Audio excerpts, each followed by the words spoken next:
नमस्कार। आप सुन रहे हैं द बॉलीवुड रेडियो और मैं हूं आपके साथ अनूप आकाश वर्मा।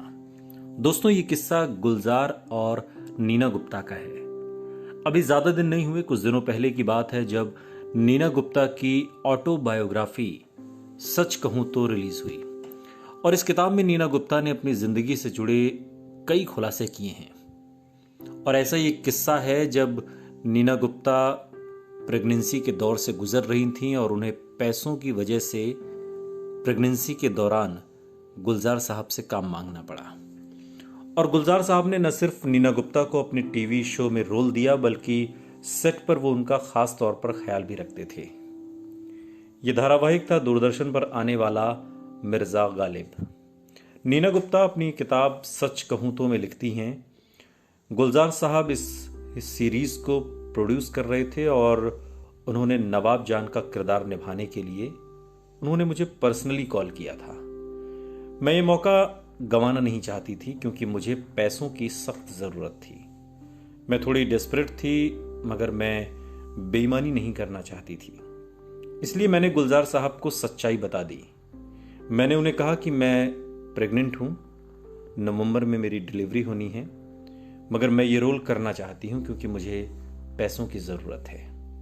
नीना गुप्ता आगे बताती हैं कि गुलजार साहब ने उन्हें इस शो में रोल दे दिया और वो लिखती हैं कि गुलजार साहब बड़े कमाल के और नॉन जजमेंटल इंसान हैं। उन्होंने न सिर्फ मुझे वो रोल दिया बल्कि शूटिंग के दौरान मेरा खास ख्याल भी रखा।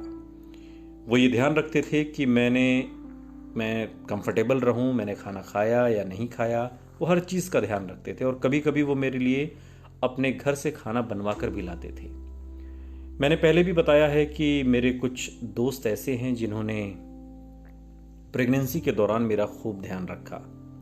मैं बहुत सम्मानित महसूस करती हूं कि उन दोस्तों में गुलजार साहब का नाम भी शामिल है। नीना गुप्ता गुलजार साहब के बारे में बात करते हुए बताती हैं कि वो टेनिस खेला करते थे। रोज सुबह 6:30 बजे वो अंधेरी में प्रैक्टिस नाम की एक जगह है और वहां पर वो टेनिस खेलने जाते थे। नीना ने बताया कि वो भी टेनिस खेलना चाहती हैं और तो गुलजार उन्हें भी साथ लेकर जाने लगे। नीना को उनका पहला टेनिस रैकेट भी गुलजार साहब ने ही गिफ्ट किया था। पिछले दिनों नीना गुप्ता अपनी ऑटोबायोग्राफी की एक कॉपी देने जब गुलजार साहब के घर पहुंची, कोविड रेस्ट्रिक्शन की वजह से वो उनके घर के भीतर नहीं जा पाई। वो उनके घर के गेट पर पहुंची और अपनी किताब की एक कॉपी भेंट की और फोटो वगैरह खिंचवाई और फिर वापस आ गई। मगर इस दौरान लोगों ने उनके पहने हुए कपड़ों पर बातें बनानी शुरू कर दी। नीना जब गुलजार के घर पहुंची थी तब उन्होंने शॉर्ट्स और टी शर्ट पहन रखा था। लोगों ने कहा कि गुलजार से मिलने कोई ऐसे कपड़े पहनकर जाता है क्या।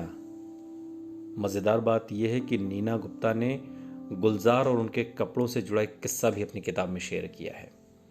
जब नीना गुप्ता और गुलजार साथ में टेनिस खेलने जाया करते थे और तब नीना मार्टिना नवरातिलोवा नाम की टेनिस प्लेयर से बहुत प्रभावित थी। वो उन्हीं की तरह कपड़े पहनना चाहती थी, टाइट शॉर्ट्स और शॉर्ट स्कर्ट। मगर तब इस तरह के कपड़े इंडिया में आसानी से मिलते ही नहीं थे। इसलिए नीना किसी विदेशी दोस्त से ये कपड़े मंगवाना चाहती थीं और जब उन्होंने गुलजार से अपनी ये इच्छा बताई तो गुलजार साहब ने हंसते हुए कहा, पहले अपने गेम को सुधारो, फिर ड्रेसिंग वाले पार्ट पर इन्वेस्ट करना। सुनते रहिए द बॉलीवुड रेडियो, सुनता है सारा इंडिया।